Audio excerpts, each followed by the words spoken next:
নমস্কার বন্ধুরা। আজকে আমি আলোচনা করব আপনার এই শীতকালে যেসব সমস্যাগুলো হয় সেই সমস্যার বিষয় নিয়ে। তো শীতকালে ধরুন হাত পা ফেটে যাওয়া, ঠোঁট ফেটে যাওয়া, ঠান্ডা লাগা, হাঁচি কাশি হওয়া, এই সমস্যাগুলো তো কমন থাকবেই, তাই না? কিন্তু এমন কিছু কিছু বিষয় আছে, বলতো একটা বিষয় এমন রয়েছে যেটার জন্য আমরা দিনের পর দিন, মাসের পর মাস ওষুধ খেয়ে গেলেও কিন্তু আমরা সেই সমস্যা থেকে বেরিয়ে আসতে পারি না। সেটা হচ্ছে শুকনো কাশি। অ্যালার্জিজনিত সমস্যা, ধুলোবালি বা ধোঁয়া এইসব নাকের মধ্যে যখন প্রবেশ করে যায়, তো আমাদের সেই সময় হাঁচি হতে পারে বা কাশি হতে পারে। যারা ধূমপান করেন তাদের জন্য তো এটা একটা মারাত্মক সমস্যা হয়ে যায়। তো চলুন, আজকে আমরা আলোচনা করব এরকমই এই শুকনো কাশি বিষয় নিয়ে। তো দেখতে থাকুন শেষ অবধি। সম্পূর্ণ আলোচনাটা আমি করব যাতে যতটা সম্ভব এটাকে, এই কাশি সম্পর্কে একটা ভালো ধারণা এবং এই সমস্যার সমাধানের কি কি রাস্তা আছে সেই বিষয়গুলো নিয়ে আমি আপনাদের সাথে শেয়ার করতে পারি। এবং আপনাদের জানিয়ে রাখি, 2017, 18, 19 এই 3 বছর আমি এই পুরো শীতকাল 6 মাস ধরে কন্টিনিউয়াসলি ওষুধ খেয়ে গেছিলাম। সিরাপ খেয়েছি, রাত্রে শোয়ার সময় যে অ্যালার্জির ট্যাবলেট দেয় সেগুলো খেয়েছি, ডাক্তার দেখে দেখে ক্লান্ত। কিন্তু 3 বছরই আমাকে 6 মাস ধরে কন্টিনিউ ওষুধ খেতে হয়েছে। সমাধান 6 মাস পর হয়েছে। 20 এবং 21 লকডাউনের আশীর্বাদ বলুন বা অভিশাপ বলুন, যাই বলুন, এই সময়টায় কিন্তু আমার এই কাশিটা হয়নি। আবার 2022 সাল, 1 মাস আগের থেকে আজকে ডেটে ভিডিও করছি, ডিসেম্বরের প্রায় শেষ 2022-এ। তো শীত যখনই শুরু হলো আসতে, সেই সময় থেকে কিন্তু আমার প্রচণ্ড কাশিটা আবার শুরু হয়েছে। ওষুধ খাচ্ছি কিন্তু আমার কাশি কমছে না বা সারছে না। তো চলুন, আজকে 2 থেকে 3 দিন আমি একটা জিনিস অ্যাপ্লাই করছি বা একটা জিনিস আমি খাচ্ছি, আমি নিচ্ছি, যার ফলে আমার কাশিটা তো চলেই গেছে। কিন্তু আজ 3-4 দিন আমি কোনো অ্যালোপ্যাথি মেডিসিন আমি নিইনি, এবং আমার নিজের তৈরি একটা কি বলবো, ওষুধই বলবো, মহৌষধ বলবো, ওষুধ নয়, মহৌষধ, সেটা আমি ব্যবহার করছি। তো ব্যবহার করার পর দেখলাম যে প্রথমবার ব্যবহার করার পরে আমার কাশি কিন্তু বন্ধ হয়ে গেছে। এত কাশি, কাশার সময় চোখ দিয়ে জল বেরিয়ে যাচ্ছে, বুকে ব্যথা হচ্ছে, কাশতে পারছে না, এমন একটা অস্বস্তিকর ব্যাপার। যাদের হয়েছে তারাই বোঝেন এই ব্যাপারটা কত কষ্টকর। কোনো ওষুধে কমতে চায় না। ওষুধটা খেলেন, মনে হলো এখন একটু কমলো, আবার দেখবেন আধ ঘন্টা পর আবার সেই কাশিটা হচ্ছে। তো চলুন, এরকমই যে সমস্যাগুলো হচ্ছে, এই সমস্যা সমাধানে আমরা রাস্তা আমি একটা পেয়েছি এবং সেটা আমি অ্যাপ্লাই করেছি। এবং আমি আপনাদের সবারই ভালোবাসা আশীর্বাদে এখন আমি কাশি থেকে 99% মুক্ত। 3 দিনে, 3 দিন বলবো না, প্রথমবার ব্যবহার করার পর থেকে আমার কাশি বন্ধ হয়ে গেছে। প্রথমবার ব্যবহার করার পর কাশি বন্ধ হয়ে গেছে। এবং এই যেসব জিনিসগুলো দরকার এটা তৈরি করা যায়, সেগুলো আপনার বাড়িতেই আছে, আপনাকে বাইরে কোথাও যেতে হবে না। ম্যাক্সিমাম জিনিস আপনার বাড়িতেই পেয়ে যাবেন। শুধু একটু প্রসেস করে ব্যবহার করলে কিন্তু আপনার এই সমস্যা থেকে আপনি বেরিয়ে আসতে পারেন, এবং অবশ্যই পারবেন। একদম করে দেখুন। আর এখন যারা এই ভিডিওটা দেখছেন, আপনাদের যদি কারো এই কন্টিনিউ কাশিটা হচ্ছে, শুকনো কাশিটা হয়ে থাকে, এখন যদি হচ্ছে, তো সবার আগে একটা বলে নিই, ভিডিওটা তো দেখবেন, কিন্তু তার আগে এখন ভিডিওটাকে পজ করে একটা কাজ করে নিন। আপনি রেজাল্টটা দেখুন। একটা ছোট্ট, ধরুন এরকম ছোট্ট একটা দারুচিনির টুকরো নিন, ছোট্ট, এর এর একদম ছোট্ট, এরকম ছোট্ট একটা দারুচিনির টুকরো নিন। টুকরোটা নিয়ে আপনি মুখের মধ্যে রেখে, ভালো করে ধুয়ে নিয়ে মুখের মধ্যে রেখে আপনি চিবাতে থাকুন। কিছুক্ষণ চিবিয়ে চিবিয়ে রাখুন, দেখুন, তারপর ভিডিওটা দেখুন। আপনার কাশিটা কিন্তু এখন যতক্ষণ ভিডিও চলবে হবে না, কথা দিলাম হবে না। আপনি ব্যবহার করুন। তারপর কিভাবে কি কন্টিনিউ, যেটা পার্মানেন্টলি কিভাবে আপনি এগিয়ে যাবেন, কিভাবে আপনি এটা করবেন, এবং এটা প্রাথমিকভাবে বললাম, কিন্তু পার্মানেন্ট যেটা সলিউশন সেটা আমি আপনার ভিডিওর মধ্যে দিয়ে দিচ্ছি। তো দেখতে থাকুন ভিডিওটা। তো এবার আমরা চলে এলাম মূল আলোচনায়। তো বন্ধুরা, আমরা প্রথমে জেনে নেব এই কাশিটা কেন হয় এবং কিভাবে এই সমাধান, এই সমস্যা থেকে আমরা বেরিয়ে আসতে পারবো, সমাধানটাই কিভাবে সম্ভব। যদি আমার এই ভিডিওটা ভালো লাগে তাহলে অবশ্যই আপনারা লাইক, কমেন্ট এবং শেয়ার করবেন। পারলে চ্যানেলটা সাবস্ক্রাইব করে রাখতে পারেন, কারণ আমি পেশাদার ইউটিউবার নই। আমি আমার যেগুলো সমস্যা হয়েছে, আমি এই সমস্যাটা নিজে ফেস করেছি এবং আমার সমাধান হয়েছে। যেমন দেখবেন, এর আগে ভিডিও আমি আমাশয় নিয়ে দিয়েছিলাম, রক্ত আমাশয় বা সাদা আমাশয় যেগুলো হয়, এগুলো নিয়ে দিয়েছিলাম। কিন্তু সেখানে আমি দেখেছি অনেক মানুষ উপকৃত হয়েছেন বলেই আমার বিশ্বাস। অনেকে কমেন্ট করেন বা অনেকেই আমার সাথে সরাসরি যোগাযোগ করেছেন যে দাদা, এটা আমরা পেয়ে খুবই উপকৃত হয়েছি এবং আমাদের দীর্ঘদিনের সমস্যা ছিল, কিছুতেই মানে মানে কি যে কষ্ট, সেটা যাদের হয়েছে তারাই বুঝতে পারে। তারা আমাকে জানিয়েছে বিভিন্নভাবে যে তাদের সমস্যা সমাধান হয়েছে এবং দ্রুত সমাধান হয়েছে, ওষুধের দ্বারা সমাধান ঠিকঠাকভাবে করা যায়নি। তো যাই হোক, আমরা এবার আলোচনায় চলে আসবো যে এই শুকনো কাশিটা সাধারণত কেন হয়। কারণ এই শীতকালে দেখবেন এই কাশিটা একটু বেশি হয়। তার কারণটা হচ্ছে শীতকালে বাতাসে জলীয় বাষ্পের পরিমাণটা একটু কম থাকে, শুকনো বাতাস, কালি, ধুলো প্রচণ্ড শীতকালে উড়ে বেড়ায়। এইগুলো আমাদের নাক দিয়ে শরীরের মধ্যে প্রবেশ করে, ফুসফুসে প্রবেশ করে এবং সেখান থেকে একটা সেন্সিটিভ ব্যাপার থাকে এবং হাঁচি কাশিগুলো আমাদের হতে থাকে। নর্মাল যে হাঁচি কাশিগুলো হয় সেগুলো সাধারণত ওষুধ খেলে আমাদের সেরে যায়, কিন্তু এই এখন যেটা ট্রেন্ড হয়ে গেছে বলতে পারেন, প্রায় মানুষের দেখবেন কাশি হলে 2 মাস 3 মাস 4 মাস 5 মাস 6 মাস সারতেই চায় না। আপনি যতই ওষুধ খান সারবে না, আপনাকে কন্টিনিউ ওষুধ খেয়ে যেতেই হবে। তো আজকেই সে সমাধানের রাস্তাটা বের করব। প্রথমে বলেছি দারচিনির একটা টুকরো মুখের মধ্যে রাখুন, আর ভিডিওটা দেখুন, আপনাদের কাশিটা এই মুহূর্তে হবে না, কথা দিলাম হবে না। অনেক ভালো থাকবেন, 90% ভালো থাকবেন। তারপরে এই ফর্মুলাতে আমরা আসব। তো আর কি কারণে হাঁচি কাশি আমাদের হতে পারে? বিভিন্ন রোগ জীবাণু নাকের মধ্যে যদি প্রবেশ করে, ঠান্ডা লেগে যাওয়া বা বৃষ্টিতে ভিজে যাওয়া বা ঠান্ডা জল পান করা বা ঠান্ডা জলে স্নান করা বা এই শীতকালের দিনে সকাল বা সন্ধ্যেবেলায় বাইক নিয়ে বেরোনো, এই সব কারণে ঠান্ডা লেগে যাওয়ার ফলেই কিন্তু আমাদের এইসব ইনফেকশনগুলো বা এই সমস্যাগুলো আমাদের আসে। তাহলে এর মধ্যে আমরা জেনে নিলাম এটা কেন হয়। এবার আমরা জেনে নেব এর সাবধানতা কি, মানে কি কি আমাদের সাবধানতা অবলম্বন করতে হবে। মানে যেগুলো বললাম এগুলো না করলেই ভালো। বাড়ির বাইরে বেরোলে আমাদের অবশ্যই মাস্ক কিন্তু ব্যবহার করতে হবে। আমরা মাস্ক পরেই কিন্তু বাইরে বেরোবো। বাড়ির বাইরে গেলে, যেখানে ধরুন ধুলোবালি আছে সেখানে, আপনি মাঠে গেছেন, পরিষ্কার পরিচ্ছন্ন একটা পরিবেশ, বিকেলে বেড়াতে গেছেন, দরকার নেই মাস্ক লাগানো, ঠিক আছে? আচ্ছা, এবার দেখবেন এই যে আমরা বিছানাগুলো ব্যবহার করি শীতকালের দিনে, ব্ল্যাঙ্কেট বলুন, লেপ তোষক বলুন, বালিশ বলুন, বিছানা চাদর বলুন, এগুলোয় প্রচুর পরিমাণে ধুলো থাকে। কিন্তু দেখবেন আপনার নর্মাল বিছানায় শুয়েছেন, আপনার কিন্তু কাশিটা হয়তো হচ্ছে না, যে মুখে আপনি ঢাকাটা ব্ল্যাঙ্কেটটা নিয়েছেন আপনার কাশিটা শুরু হয়ে গেল। কারণ কি, ব্ল্যাঙ্কেটের মধ্যে থাকা যে ধুলোগুলো সেগুলো নাক দিয়ে আপনার কিন্তু ফুসফুসে প্রবেশ করেছে, যার ফলে এগুলো কিন্তু আপনার হতেই পারে। এইগুলো থেকে আপনাকে বারবার এগুলোকে পরিষ্কার পরিচ্ছন্ন করে রাখতে হবে। বিছানার চাদর প্রতিদিন পরিবর্তন করতে হবে এবং যে পোশাকগুলো আপনি পরছেন চেষ্টা করবেন পরিষ্কার পরিচ্ছন্ন পরার।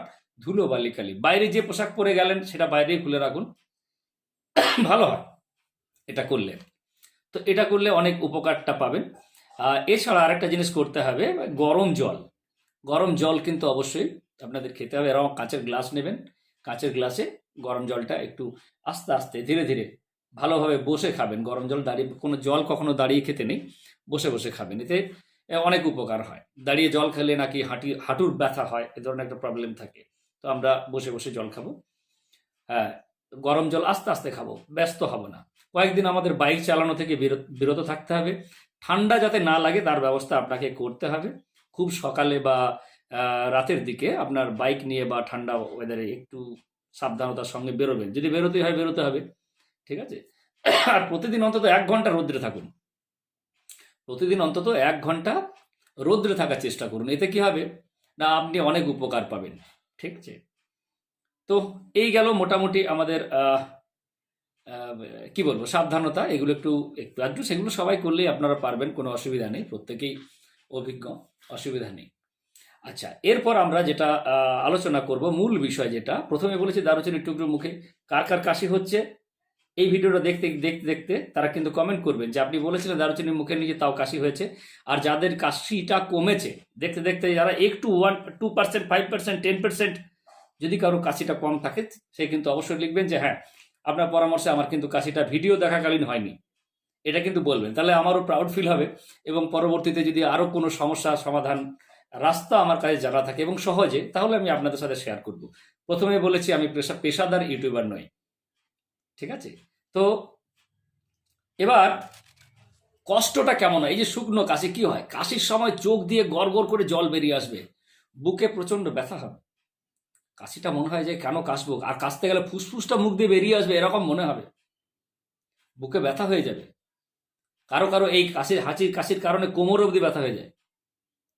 তো আজ থেকে সেই ব্যথার দিনটা আশা করছি আপনার শেষ। আজই সেই ব্যথার দিন শেষ। আজ থেকে কিন্তু অনেকটা শান্তি স্বস্তি হয়তো আপনি পেতে পারেন যদি আপনি এই সিস্টেমটা একটু ফলো করেন। তো চলুন, আমি আর বিশেষ কথা বাড়াবো না, কথা না বাড়িয়ে আমরা চলে যাই মূল পর্বে, যে বিষয়টা কি। তো এটা আমরা দারচিনিটা মুখে রেখেছি, এবার আমরা একটা বানিয়ে নেবো একটা কাঢ়া। একটা কাড়া বানিয়ে নেব। তো কাড়া বানানোর বিভিন্ন পদ্ধতি আছে, বিভিন্ন উপকরণ আছে, সেভাবে কাড়া বানাবেন। আমি যেভাবে কাড়া বানিয়ে খেয়েছি সেটা আমি আপনাদের সাথে এখন আমি শেয়ার করছি, চলুন দেখতে থাকুন। হ্যাঁ, আমরা এবার কাড়া বানানোর পদ্ধতিটা একটু আমি আপনাদের সাথে শেয়ার করব। না, আমরা জানি প্রত্যেকের বাড়িতে দারুচিনি তো রয়েছে। এই যে দারচিনিগুলো নেবেন, পরিষ্কার পরিচ্ছন্ন ভালো দেখে নেবেন এবং ভালো করে ধুয়ে নেবেন। কতটা লাগবে পরিমাণটা আমি ডেসক্রিপশন বক্সে লিখে দেব, সেখান থেকে দেখে নেবেন। দেখে নিয়েও আপনারা এটা কিন্তু সুন্দরভাবে বাড়িতে করতে পারবেন। প্লাস রয়েছে এই যে আদা রয়েছে, আদাটা কিন্তু অবশ্যই নেবেন। তাহলে আমি কটা উপকরণ বললাম? আদা বললাম, দারুচিনি বললাম, আর নেবেন গোলমরিচ। বাড়িতে যে গোল গোল কালো কালো মরিচগুলো পাওয়া যায়, গোলমরিচ নেবেন কিছুটা। আর নেবেন একটু হলুদের গুঁড়ো, ঠিক। আর লাগবে আপনার যদি থাকে বাড়িতে একটু সন্ধব লবণ, পরিমাণ মতো একটু দেবেন, খুব বেশি দেওয়ার দরকার নেই। আর 10 থেকে 15-20টার মতো লবঙ্গ দিয়ে দেবেন, একটু থেতো করে দেবেন। আর জল নেবেন 1 লিটারের মতো, ঠিক আছে। ওতে 8-10খানা তুলসীর পাতা ফেলে দেবেন। 8 থেকে 10খানা তুলসীর পাতা ভালোভাবে ধুয়ে নিয়ে, এই সবগুলোই ভালোভাবে ধুয়ে পরিষ্কার করে আপনি একটু থেতো করে নেবেন। পাথরে বা মিক্সিতে যেভাবে করুন, থেতো করে নিয়ে জলের মধ্যে দিন এবং সেটাকে গ্যাসের মধ্যে চাপিয়ে বা উনুনের মধ্যে চাপিয়ে, এটা 1 লিটারের মতো জল দেবেন। পরিমাণটা বলে দেব। এটা কিন্তু 15 থেকে 20 মিনিট ধীরে ধীরে ধীরে ধীরে কম জালে, কম আঁচ দিয়ে সেটাকে কিন্তু ফোটাবেন। ফুটতে ফুটতে ফুটতে ফুটতে যখন 50% হয়ে আসবে, না অর্ধেক হয়ে যাবে, সেই সময় সেটা কি করবেন, এরকম একটা ফ্ল্যাক্স নেবেন। একটা ফ্ল্যাক্স নিয়ে কি করবেন, ফ্ল্যাক্সের মধ্যে খুলে সেই গরমটা কিন্তু ঢেলে রেখে দেবেন। আর এরকম কাঁচের গ্লাস নিয়ে চেয়ারে বা মেঝেতে বা বিছানায় যেখানে হোক বসবেন, বসে আধা কাপ এতটা পরিমাণ সেটা নিয়ে আস্তে আস্তে একটু একটু করে কিন্তু আপনি খেতে থাকবেন। একটু একটু করে খেলে কি হবে, না ধীরে ধীরে ধীরে ধীরে আপনার শরীরে কিন্তু এগুলো কাজটা আপনার করতে থাকবে। তো আপনি কতবার খাবেন? সারাদিনে 2 থেকে 3বার, 3বারের বেশি খাওয়ার দরকার নেই। সকালবেলা যদি আপনি খেয়েছেন, আর এটা খালি পেট ভরা পেটের কোনো গল্প নেই, টেনশন করবেন না। ভরা পেটেও খেতে পারেন, খালি পেটেও খেতে পারেন, কোনো অসুবিধা নেই। আর ধূমপানটা থেকে বিরত থাকতে, ধূমপান করা চলবে না, এই একটা ব্যাপার আছে। ধোঁয়া থেকে একটু দূরে থাকতে হবে। তো যখন আপনার ধরুন 1 লিটার মতো জল নিয়েছেন, সেটা 400 থেকে 500 ml এর মতো কমে কমে কমে কমে হয়েছে। আর নিতে হবে আপনার আরেকটা জিনিস, সেটা হচ্ছে গিলয়ের লতা। এটা হচ্ছে গিলয়ের লতা। এটা লতানো গাছ, কিন্তু এটা একটা লতা। এটা ভালো করে লক্ষ্য করুন, এটার উপরে একটা খোসা আছে। এই খোসাটা যদি আমি ছাড়িয়ে দিই, দেখুন সবুজ সবুজ অংশ বেরিয়ে আসছে। এই গিলয় লতাটাকে এই ছোট ছোট টুকরো করে করে কেটে নেবেন, 6 ইঞ্চির মতো ছোট ছোট টুকরো করে কেটে, মানে এরকম আঙুলের মতো সাইজ করে নিয়ে ছোট ছোট টুকরো টুকরো কেটে নিয়ে এটাকে সিল পাটায়, সিল বলতে আপনার পাথরের মধ্যে ছেঁচে নিতে পারেন, বা আরও ছোট ছোট টুকরো করে মিক্সিতে দিয়ে একটু ঘুরিয়ে নিতে পারেন। সিল পাটা থেতো করলেই ভালো। সেই জলটার মধ্যে দিয়ে দিন। কারণ এটাকে অনেক কিছু নামেই ডাকে, বিভিন্ন এলাকায় বিভিন্ন নাম। এগুলো পাওয়া যায় কোথায়? এগুলো পাওয়া যায় দেখবেন আপনার এলাকার যেসব জঙ্গল, বড় বড় গাছ রয়েছে, সে গাছের উপরে লতাগুলো একদম পুরো বর্ষাকালে জাকিয়ে দেয় গাছকে। পাতাগুলো হয় পান পাতার মতো পাতা, আর এই লতাটা কিন্তু গাছের থেকে নিচের দিকে নামে। এই লতাটা, এটা স্বাদ হচ্ছে তেতো, এর পাতাটা পানের মতো। আর এই গাছের একটা ফল হয়, যেমন আঙ্গুরের থোকা হয় না, ছোট ছোট থোকা থোকা ফল হয়, আঙ্গুরের থেকে ছোট হয় এবং শক্ত ফলটা, ঠিক আছে। তো এই ধরনের একটা ফল তৈরি হয়, গোল গোল আঙ্গুরের মতো ছোট ছোট। তো এর পাতা এবং কি বলবো, লতা দুটোই কিন্তু আমাদের উপকারী। আমরা যদি লতা না পাই, পাতা পাই, পাতা দিয়েও আমরা কাজ করতে পারবো। গিলয়টা একটু সার্চ করে নেবেন আপনারা অন্যান্য ইউটিউব চ্যানেলে, গিলয় কি। হ্যাঁ, অনেকে এটাকে গুলঞ্চ লতাও বলে, অনেকে গুলঞ্চ লতা বলে, মানে লতা গুলঞ্চ। গুলঞ্চ মানে যে ফুলের বৃক্ষ হয় সেটা নয়, এটা গুলঞ্চ লতাও বলে। তো এটা আপনার মোটামুটি আঙুলের মতো মোটা আছে। এটা এটা 2বার হবে, ধরুন 1 ফুটের মতো আছে, 6 ইঞ্চির মতো। আমরা এখানে ছোট ছোট করে কেটে এগুলো মিশিয়ে দেবো। কয়েকটা লবঙ্গ নিলাম, তাহলে উপকরণগুলো বলে দিচ্ছি। দারচিনির গুঁড়ো, আদা, গোলমরিচ, হলুদ গুঁড়ো, সন্ধব লবণ, লবঙ্গ এবং জল। যদি আপনি এটা এটা বানাবেন, সেই সময় বাড়িতে যদি মধু না থাকে কি করবেন, 50 থেকে 60 গ্রামের মতো গুড় নেবেন। গুড় নিয়ে এরকম বাড়িতে সবারই রয়েছে, একটু ঘষে নেবেন গুড়টা যদি শক্ত গুড় ঘষে দেবেন এবং ওটা দিয়ে একসাথে ফুটাবেন। ফুটিয়ে কিন্তু হাফ হয়ে গেলে কিন্তু খাবেন এটা। তো এটা খেয়ে দেখবেন, আমি কথা দিচ্ছি আপনাদের, প্রথমবার এই হাফ গ্লাস আস্তে আস্তে ধীরে ধীরে 7-8 মিনিট 10 মিনিট ধরে এই হাফ গ্লাসটা খাবেন। খাওয়ার পর আপনারা যদি রেজাল্ট, আমি আশা করি আমি পেয়েছি রেজাল্ট, আপনারা 100% রেজাল্ট পাবেন। আমার আপনাদের প্রতি মানে কি বলবো, অনেক ধন্যবাদ রইল। আপনারা এটা ব্যবহার করে দেখুন। অগ্রিম ধন্যবাদ জানাচ্ছি আপনাদেরকে যে আপনারা এটা ব্যবহার করবেন এবং করে দেখবেন, সুন্দর রেজাল্ট পাবেন। আপনার কাশিটা কিন্তু স্টপ হয়ে যাবে। প্রথমবারই আপনার 50%, 60%, 70%, 80%, কারো কারো ক্ষেত্রে 90% অবধি কমে যাবে। তো ধন্যবাদ। আজ আর ভিডিওটা বড় করতে চাইছি না। আপনারা এটা করে দেখুন। যদি উপকার পান তাহলে সাবস্ক্রাইব করবেন চ্যানেলটা এবং বন্ধুদের মাঝে শেয়ার করবেন এবং সবাইকে দেখতে বলবেন। তো এর পরবর্তীতে আমি আরেকটা ভিডিও নিয়ে আসবো অ্যাজমা বা হাঁপানির জন্য। তো সেটা দেখতে হলে আপনারা চ্যানেলটা সাবস্ক্রাইব করে নেবেন। বাড়িতে একটাই প্রোডাক্ট, একটাই জিনিস আপনারা বাড়িতে করবেন এবং অ্যাজমা পেশেন্ট, ছোট বাচ্চা হোক বা বুড়ো হোক, আপনারা খাইয়ে দেখবেন, রেজাল্ট তো 7 দিনে পাবেন, কথা দিলাম। তো ধন্যবাদ। আজকের মতো এখানে শেষ করছি। সবাই ভালো থাকবেন। সবারই সুস্থতা কামনা করে আজকের মতো এখানেই বিদায় নিচ্ছি। ধন্যবাদ।